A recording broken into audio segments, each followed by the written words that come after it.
Hi everybody. We're going to go ahead and get started today with some, oops, I hit the wrong button. We're going to go ahead and get started today. Our focus for today is going to be on starting the adverbs, but I also want to review some of the issues that I noticed when I graded the midterm exams as well as the quiz number 3s. So I'm going to go over some of that today, as well as getting us started on adverbs. And then I'm going to talk a little bit about job searching and answer the questions that you asked me in the forum about resume writing. So let's jump in and get started with our announcements. So next week we are going to review prepositions, and we're actually going to finish adverbs as well. That's not on there, but we are going to have a little bit more to say about adverbs. And then we'll begin reviewing for the final exam.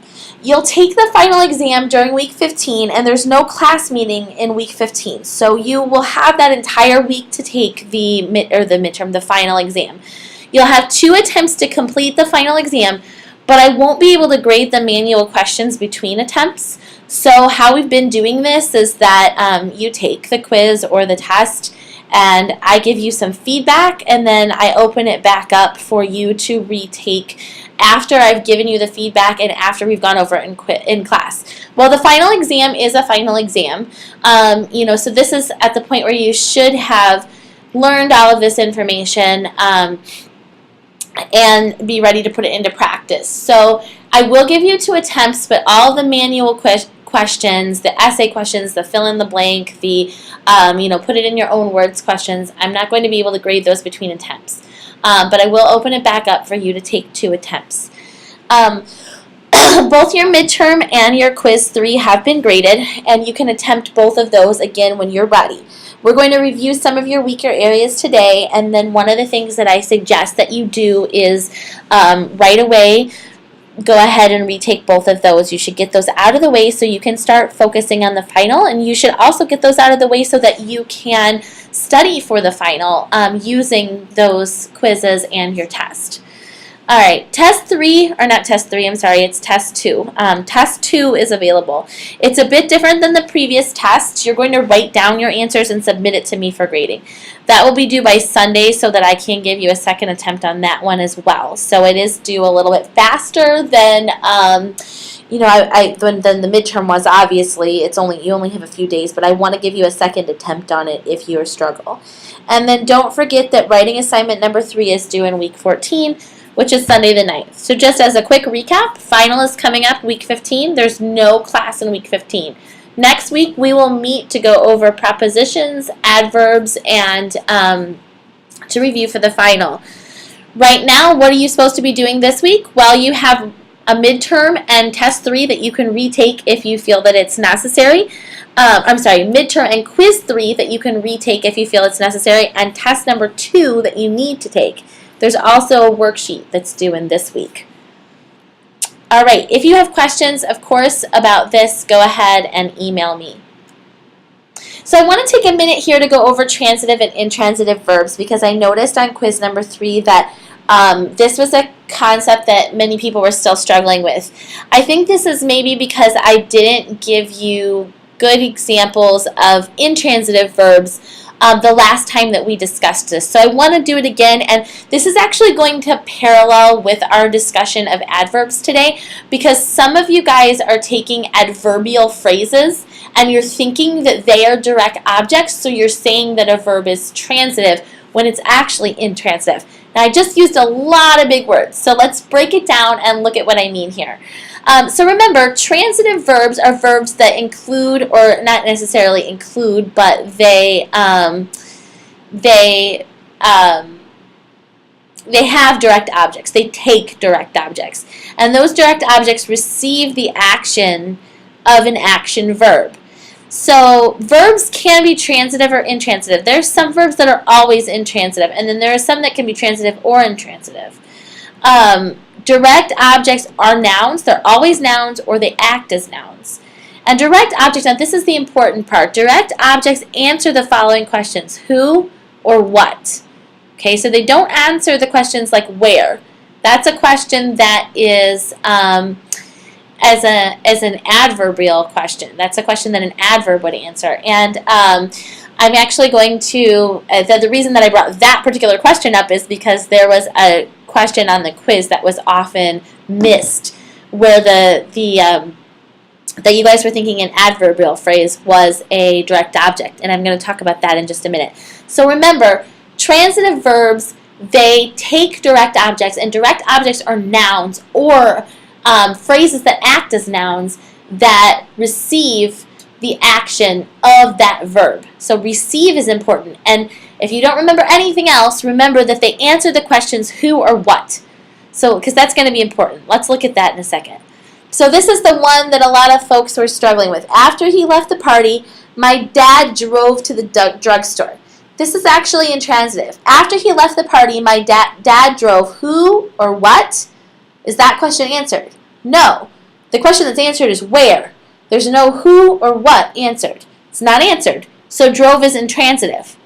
Now look at this other similar sentence. After he left the party, my dad drove the car. After he left the party, my dad drove who or what? My dad drove what? My dad drove the car. That question is answered. Drove is transitive. The car is the direct object. The car receives the action of drove. Okay?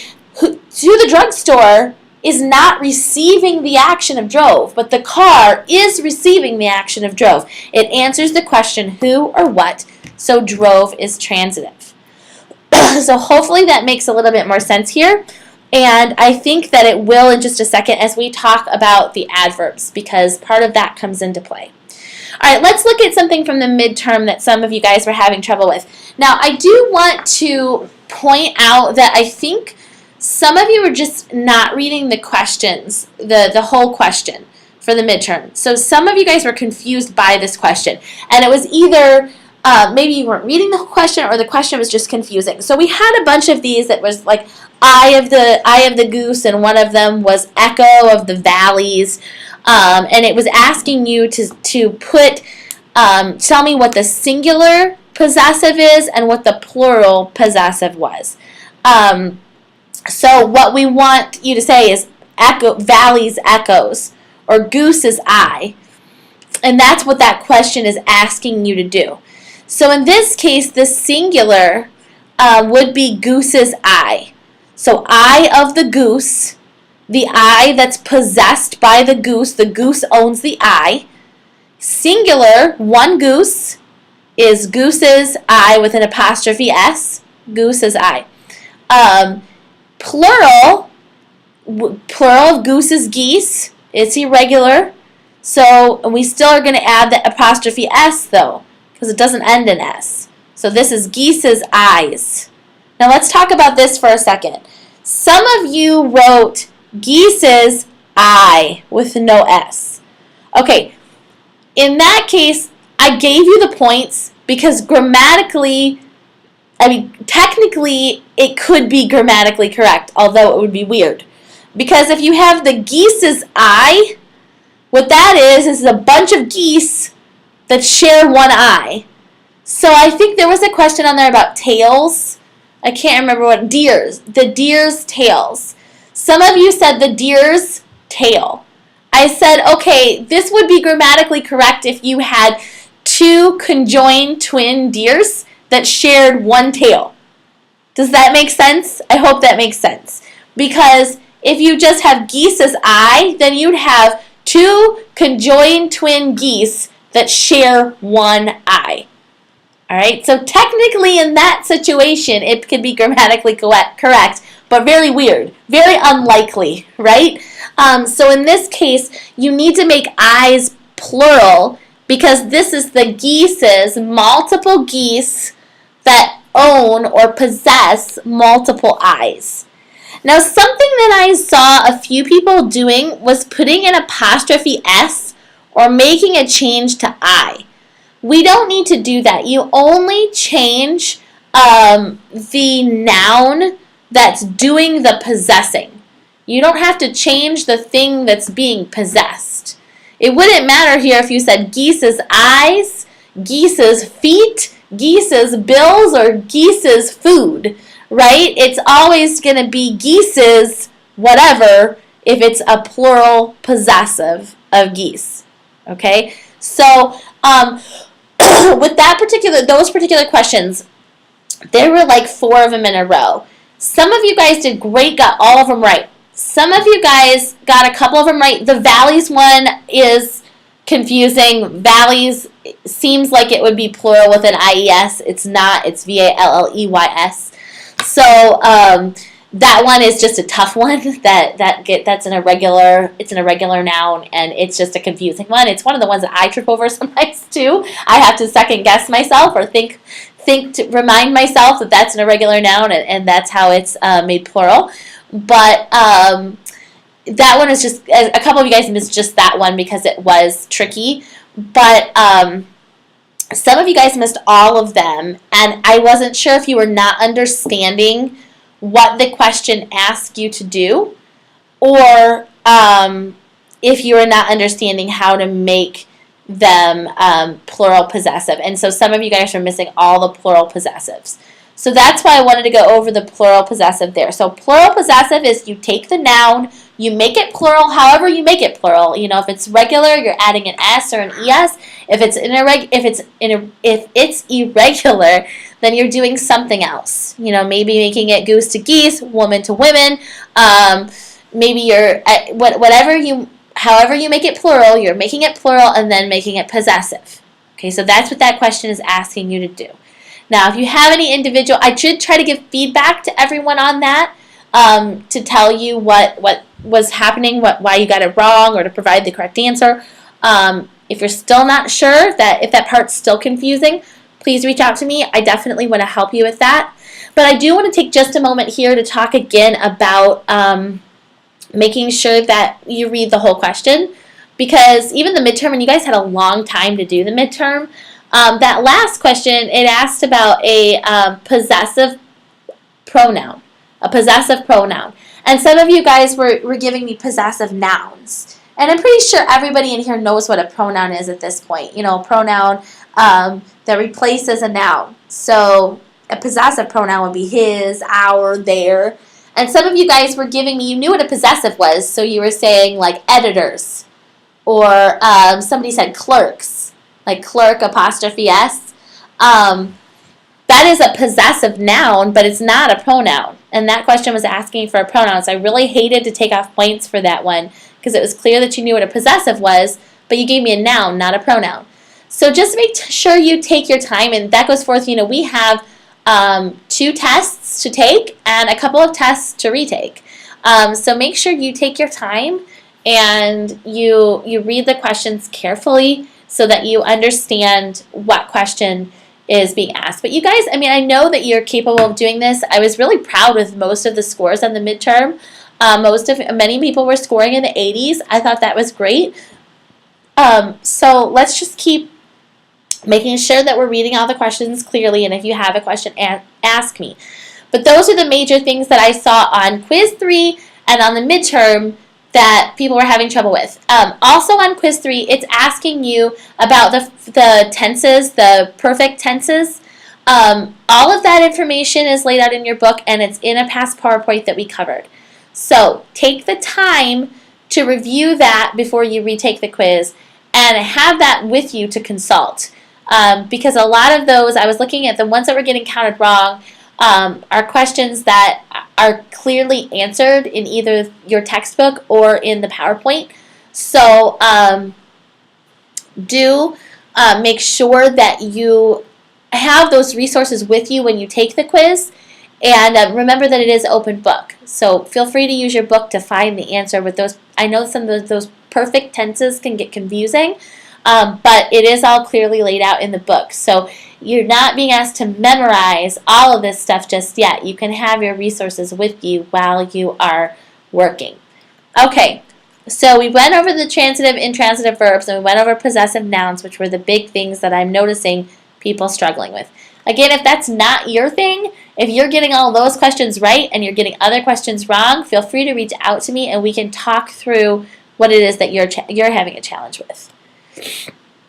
Okay, transitive and intransitive resources. I found 3 really good resources on transitive and intransitive verbs, and then 1 on direct objects. Those are all right there. They're from Grammar Bites. I think Grammar Bites is just excellent. A lot of times they have a way of explaining things that's a lot clearer than some textbooks. So please take a look at those. And if you're still struggling with transitive and intransitive verbs, I think that will really help. All right, so let's get into today's main lesson, which is about the adverbs. We have adverbs because they they modify. We need adverbs to modify verbs, adjectives, other adverbs, and clauses. We need the adverbs. They add variety to our communication, but they also ensure that the sentence's meaning is understood. So why don't you take a moment and imagine a world without adverbs. Okay, so I don't know if anybody saw the movie that's based on the book, and now it's completely running out of my head. The Giver. If anybody read The Giver or saw the movie The Giver, it's a book that a lot of kids read when they're in like 4th, 5th, 6th grade. And there was recently a movie, I think like maybe 3 years ago, there was a movie made, and they talk about economy of language. So they're really big in their society about making sure you don't, use language that is unclear, abstract, or overly verbose. So I want you to imagine that you're in a society that has pared down our linguistic choices, and now there are no more adverbs. And I want you to think about this situation. You can only say, I'm so frustrated, Mary was talking again. And we have no way to modify talking. We have no way to explain how Mary was talking. See, talking is the verb in that sentence. Well, that's a problem, right? Because why are you frustrated? We don't know why we're frustrated. I mean, if I read that, I would think you were just frustrated because Mary's talking. Maybe you're a teacher and Mary keeps talking and you want her to stop talking because you need the other students to do their work, right? Well, look at all these. Now let's imagine we bring adverbs into the picture again. Look at all these ways that we have to modify that verb of talking. I'm so frustrated. Mary was talking loudly again. I'm so frustrated. Mary was talking rudely again. I'm so frustrated. Mary was talking angrily again. So now we have all these different ways to modify that verb of talking, and that really helps to clarify the meaning. Now it's clear why you're angry about Mary talking. It's not just that she's talking, it's the way in which she's talking. So that's why adverbs play a really important role. If we didn't have them, we wouldn't have a way to qualify or to modify or to describe verbs, adjectives, adverbs, and clauses. Okay, so adverbs answer the following questions: how, when, where, and why. And those become important because if you go back to that sample sentence from your quiz, and we think about that, and it's down there below, we realize that the phrase that was being used was answering the question, where, to the drugstore. So that means it's an adverbial phrase. Adverbs can be single words like loudly, rudely, or angrily, but they can also be multi-word phrases and clauses. So there's an example from a Grammar Bites handout that I'm going to give you on the next page. At 2 a.m., a bat flew through Deidre's open bedroom window. At 2 a.m., that's an adverbial phrase that describes when the verb flew happened.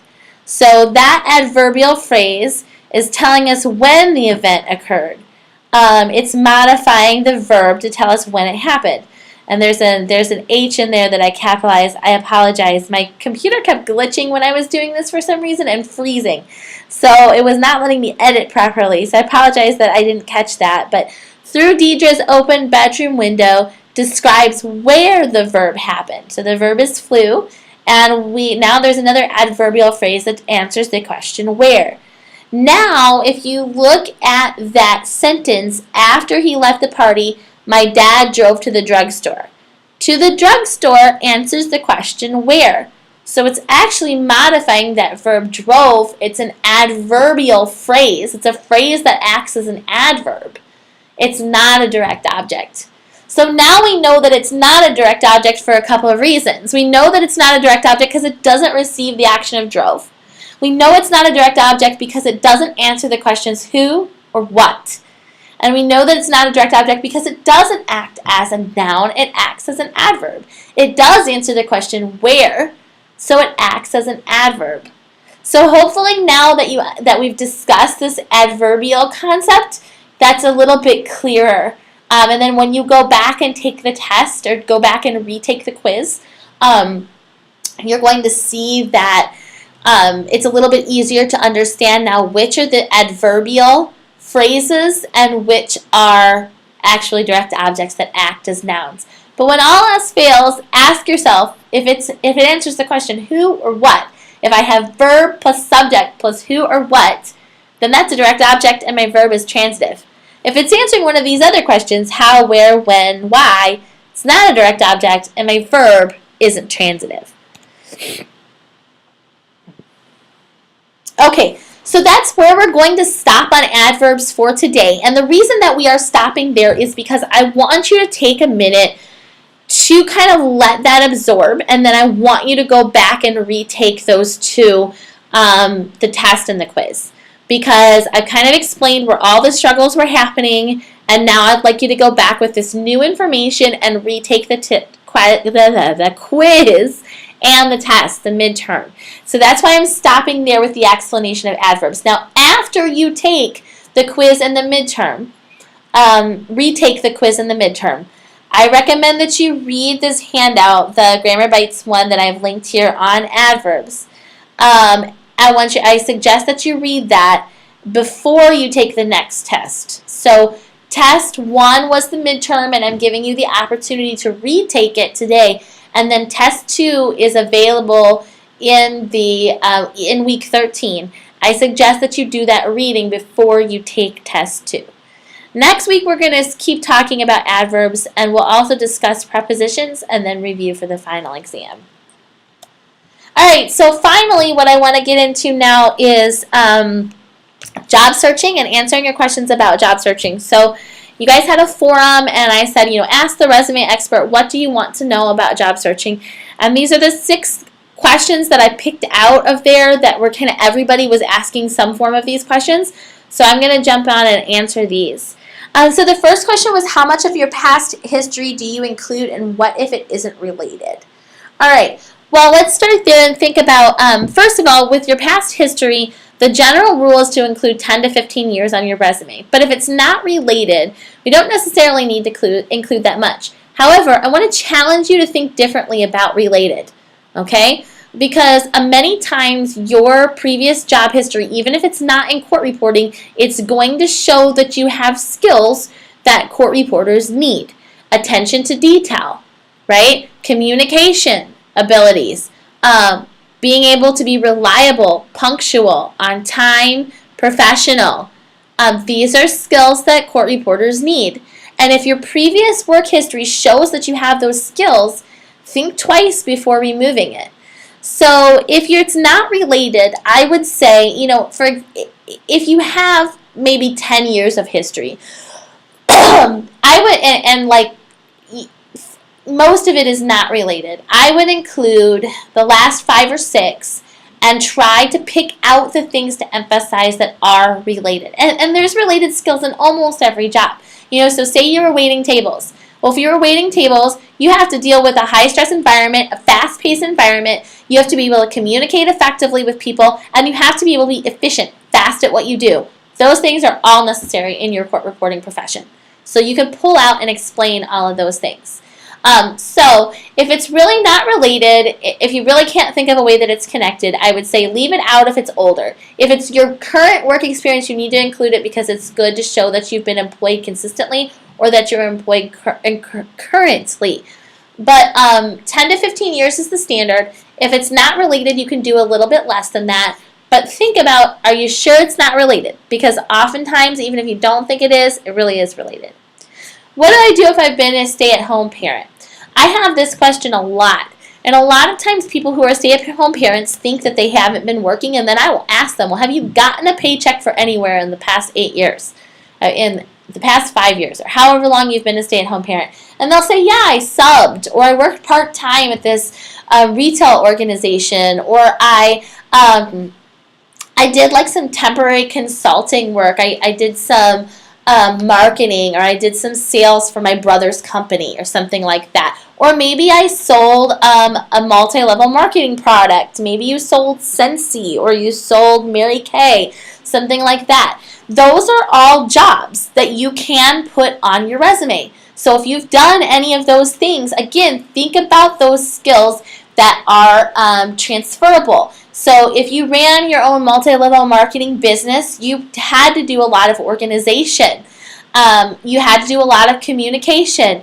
You probably had to fill out order forms and make sure all the orders were correct. So that's detail orientation. Think about what things are transferable yet again. If you really have not had any paying work, and even if you have had paying work, the next thing I suggest that you look at is your volunteer work. Most of the time, stay-at-home moms have done something like chaperone a field trip, or they have gone and been like a classroom mom, or you've helped with a sports team, or you've helped with a play. Any of those volunteer activities can go on your resume. Again, I know I sound like a broken record, but I'm saying look for those transferable skills. What was leadership? What was communication? What was working in a fast-paced environment? What was using your writing, your editing skills? Maybe you wrote letters for the teacher. Maybe you helped write parent letters. Maybe you helped proofread parent letters. All of those things will work for you, that you can use if you've been a stay-at-home parent. Okay, if you haven't had any volunteer work, you haven't had any paid work, and you've been a stay-at-home parent, the next thing we go to is emphasizing your education. So that's where on your resume you would want to detail every single class you took, every single project you did, every time your high scoring tests, when you were getting in on the honor roll. You do that anyways, but on a stay-at-home parent resume, if you don't have the other information, you really go to a lot more detail about your education. Should I include jobs I've only had for a short time? So the rule of thumb is that if you have had a job for less than a year, you don't include it on your resume. But again, there's a very big but here. If that's the only work experience that you've had because you've been a stay-at-home parent. If it is something that is exceptionally relevant, you did some kind of transcription. If it is something that shows that you have a lot of connections, or you had a big achievement in this particular position, then you want to include those positions. Another thing you can include only if it's only short time is any kind of contract work or part-time work where you went into the job knowing that it was going to be short term. So the reason we don't include short-term jobs on the resume is, one, because often they're not relevant, but more importantly is you don't want to be seen as a job hopper. You don't want to be seen as someone that goes from one job to the next job to the next job to the next job, and you never can find a place where you fit. But if you've gone into short-term employment knowing it's going to be short time, we're in the holiday season. Many of you might be working at a kiosk in the mall because it's the holiday season and you want to earn a few extra dollars, and there's short-term work available. So if that's the case, you can put that on your resume. Just make sure you indicate that it's an intentionally short-term job. You weren't just getting fired everywhere you go. All right. What catches the employer's eye most on a resume? 1, format. Make sure it looks nice. Don't use 2-column format. Don't use crazy pictures. We talked about that a couple of weeks ago. 2 is then, after format, quality of information. Make sure that you are not including a lot of fluff, but your resume consistently displays hard skills that you have. Listing those qualifications, your degree that you're in pursuit of, your work history, the things that you've contributed. Make sure everything is concrete. Try to reduce instances of simply saying good communication skills. It's definitely good to show you have good communication skills, but show, don't tell. Explain about the time when you had to lead the training for the whole organization, or you had to negotiate the sale, or you had to solve the problem. Don't just say good communication skills. Should I include everything that I have done in my job? So here we're not talking about everything you've done in the chronology, but everything you've done in one job? The answer to that is usually no. If you just include a bunch of bullet points that list all the duties for your job, the employer can't prioritize which ones are important. So you want to make sure your bullet points really focus on the things that are important or transferable. Just like I was saying before. If you've done something in that job that, number one, maybe you don't like very much, two, maybe you're not good at, and three, really isn't relevant to the position, don't include it. So, for example, if you were in a very technical field and you were going and doing some kind of maintenance, okay, that might not necessarily be relevant to your career as a court reporter unless you want to focus on detail orientation, unless it was a very detail-oriented maintenance job and you can focus on that, or you got it done really quickly and you can focus on that. Sometimes very low-level tasks, it's not good to include those in a resume because it sets the employer's sights too low, like things that almost everybody knows how to do. So, if you wouldn't necessarily say that, you know how to turn on a computer because everybody knows how to do that. Now, I know that that's a little bit facetious. Most people wouldn't actually put that on a resume. But, in some cases, it's like if you're an accountant and you're saying that you know how to do simple math, it's obvious. So in your case, don't put, extremely low-level skills, but make sure instead that you're focusing on the things that are most relevant to the position and the things that demonstrate the value that you can add to the organization. What can I include if I don't have much work experience? I think we've covered that in the stay-at-home mom, but just to kind of go over that again, you can include volunteer work. You can include short-term jobs that you've held. You can include education, definitely going into your education. If you have done any kind of additional training, additional education, you can include that as well. Military service. If you have military service, that's definitely something you want to include on your resume. If you're looking at this and you're thinking, boy, I don't have anything, it might be time to go get a volunteer position.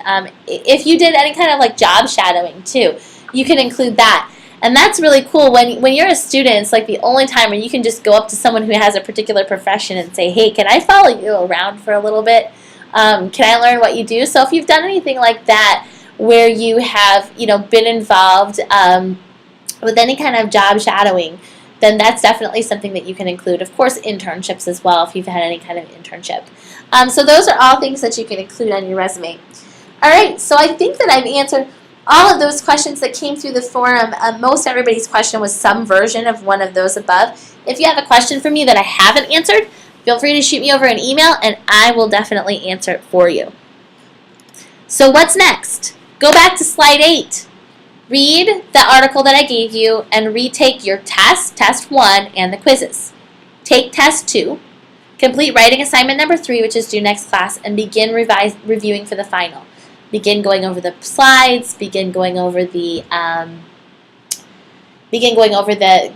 the chapters, looking at the handouts, just starting to review for the final. And then, of course, ask me any questions that you may have. I'm more than happy to answer them, and I will try to get back to you as soon as possible. I am available during your class period today for questions, so please don't hesitate to email me, and I will see you soon. Have a great night, everybody, and don't forget to ask me if you've got questions.